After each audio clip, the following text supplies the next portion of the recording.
ஐயா தேவராஜ் ஐயா அவர்கள் பேச போகிறாங்க. அவங்கள பற்றி 2 வார்த்தை சொல்லணும். கிட்டத்தட்ட ஒரு 15 வருஷத்துக்கு முன்னாடி பார்த்தீங்கன்னா சேலம் இரும்பாலை விஜய் ஐயா கிட்ட நான் பாரம்பரியம் படிக்க போனேன். ஐயா அங்கேயும் வந்தாங்க. அங்கே வந்து பாரம்பரியம் படித்தாங்க. அன்று கிட்டத்தட்ட 15 வருஷத்துக்கு முன்னாடி. அன்றிலிருந்து இன்று வரை தொடர்பில் இருக்கிறாங்க. ஜோதிடத்துக்குள்ளேயே போயிட்டுருக்காங்க. ஐயா இருக்கிறது கிராமப்புறம். கிராமப்புறத்தில் ஜாதகம் பார்க்கறது சாதாரண விஷயம் இல்லைங்க. டவுனில் கூட ஜாதகம் பார்த்துடலாம். கிராமப்புறத்தில் ஜாதகம் பார்த்தா வந்து எந்த ஜாதகத்தை கொடுத்து அந்த ஜாதகத்துக்கு பலன் கேட்கறதுக்கு பதிலாக என் மாமனுக்கு எத்தனை குழந்தை, என் அத்தைக்கு அக்கா பொண்ணுக்கு கல்யாணம் ஆகுமா, வந்த ஜாதகம் இவன் ஒரு ஜாதகத்தை கொடுத்துட்டு என் அக்கா பிள்ளை எப்படி இருப்பான், மாமன் பிள்ளை எப்போ, இவனோட பிறந்தது எத்தனை, அதோட இப்படி கேட்கறதுக்கெல்லாம் பதில் சொல்லிட்டு இருக்காருன்னா அவர் எப்படிப்பட்ட வேலையும்னாலும். நான்லாம் வந்து பார்த்தீங்கன்னா என்கிட்ட ஒரு அம்மா கேட்டுச்சு, என்கிட்ட எனக்கு எத்தனை குழந்தைங்க என்ன நான் கேட்டேன். அம்மா உனக்கு குழந்தை பிறந்தது உனக்கு தெரியுமா எனக்கு தெரியுமான்னு கேட்டேன். உனக்கு குழந்தை பிறந்தது உனக்கு தெரியுமா தெரியாதா? தெரியும் ஐயா. தெரிஞ்சதையா என்கிட்ட கேட்குற? உனக்கு என்ன தெரியலையோ அதை என்கிட்ட கேட்க நான் சொல்றேன். உனக்கு தெரியாத தெரிஞ்சதை ஏமா என்கிட்ட கேட்குற? உனக்கு தெரிந்ததை ஏன் என்னிடம் கேட்கிறாய்? டெஸ்ட் பண்றியா ஜோதிடரை? உருப்பட மாட்டேன். கோயிலுக்கு போனா நம்பிக்கையோட சாமி கும்பிடணும். ஜோதிடர் வந்தா நம்பிக்கையோட ஜோதிடம் பார்க்கணும். இங்க வந்து டெஸ்ட் பண்றியா என்ன? உருப்பட மாட்டேன்னு சாமியை தெரியாம சொல்லிட்ட மன்னிச்சிங்க, தெரியாம சொல்லிட்ட மன்னிச்சிங்க 5 தடவை சொன்னிச்சு. அதனால அப்படிப்பட்ட கிராமப்புறத்தில் ஜோதிடம் பார்த்தவங்களுக்கு சாதாரண விஷயம் இல்லைங்க. அத்தனை கேள்வி கேட்பாங்க. அத்தனை கேள்விக்கும் பதில் சொல்லிட்டு ஜோசியர்னு உட்காந்துக்கணும். அதை செய்து கொண்டு இருக்கிறார் நம்ம தேவராஜ் அவர்கள். அவர் சிறப்பான உரையை ஆற்றுமாறு அன்புடன் கேட்டுக்கொள்வேன். நன்றி. வாங்கய்யா பேசுங்க. தாமத திருமணம், அஞ்சில் சனி தாமத திருமணம். ராகுகள் தனித்து லக்னத்துக்கு 7-11 தாமத திருமணம். 23 to 25க்குள் திருமணம் செய்தால்தான், இல்லை என்றால் 35 to 40 வயதுக்கு தான் திருமணம் நடக்கும். சுக்கிரன் ராகு திருமணத்தில் குறை உள்ள பெண்ணை கட்டி ஏமாந்து விடுவார். எதிர்பார்ப்பால் திருமண தாமதம். நாளில் செவ்வாறாகு சொத்து இருக்கும் வீட்டில் திருமணம், ஒரு பெண்ணு இருக்கிற வீட்டில் திருமணம் செய்யலாம் என்று எண்ணம். இதனால் திருமணம் தாமதம். புதன் ராகு படித்த பெண், வேலையுள்ள பெண், இதனால் தாமதம். சந்திரன் ராகு தொழில் செய்யும் மாமனார் வீடு அமைய வேண்டும் என்று, இதனால் திருமணம் தாமதம். 7ல் யுத்த கிரகம் தாமதம்.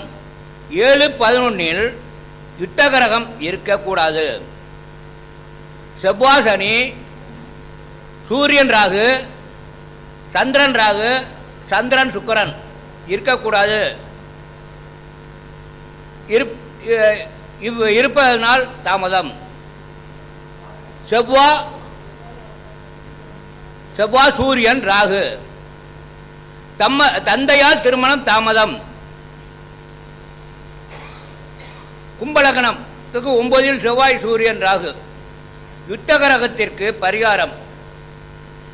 7ல் கிரக யுத்தம் இருந்தால் பிறந்த ஊரில் இருந்து வெளியூர் சென்றால் திருமணம் நடக்கும். யுத்த கிரகத்திற்கு பரிகாரம். 7ல் யுத்த கிரகம் இருந்தால் பிறந்த ஊரில் இருந்து வெளியூரில் சென்றால் திருமணம் நடக்கும். இவர்களுக்கு வேறு இனம் தான் திருமணம் நடக்கும். செவ்வாயால் திருமணம் தாமதம். 7ல் சனி, சீக்கிரம் திருமணம் செய்ய வேண்டும். வேலை செய்யும் இடத்தில் வரன் கிடைத்தாலும் திருமணம் செய்து கொள்ள வேண்டும், இல்லை என்றால் தாமதம். 2-7-11 செவ்வாய் தொடர்பு நெருப்பு ராசியில் நின்று 7-11 தொடர்பு ஏற்பட்டாலும் திருமணம் தாமதம்.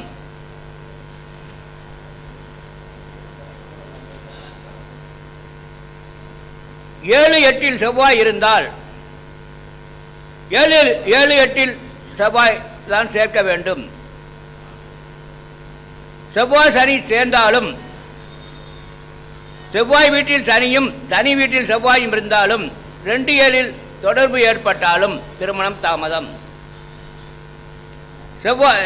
செவ்வாய் நட்சத்திரத்தில் சனி, 7 சனி நட்சத்திரத்தில் செவ்வாய் இருந்தாலும் திருமணம் தாமதம்.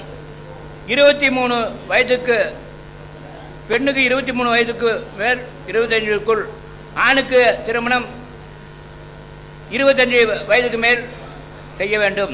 இல்லை என்றால் 35 வயதுக்கு மேல் 40 வயது திருமணம் தான். 2-7 செவ்வாய் சனி திருமணம் விரைவில் செய்ய வேண்டும். இல்லை என்றால் 35 to 40. சூரியன் தனித்து 7 இருக்கக்கூடாது. குறிப்பாக உபயலக்கணத்தில் சூரியன் தனித்து இருக்கக்கூடாது. இருந்தால் திருமணம் தாமதம். 7 ராகு இருந்தால் அதிக வரதட்சணை அழகு எதிர்பார்க்கக்கூடாது.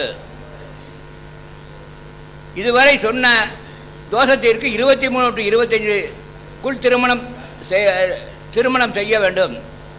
அது 25 வயதுக்கு 23 to 25 வயதுக்குள் திருமணம் செய்தால் 30 வயது வரையில் பிரச்சனை இருக்கும். குழந்தை குட்டியாகும், சரியாகிவிடும். 30 வயதுக்கு மேல் தோஷம் பண்ணாது. இதற்கு 7ஆம் அதிபதி யாரோ அவர் அதை வணங்கினால் சரியாகிவிடும். இத்துடன் முடிச்சுக்கொள்ளும். நன்றி, வணக்கம்.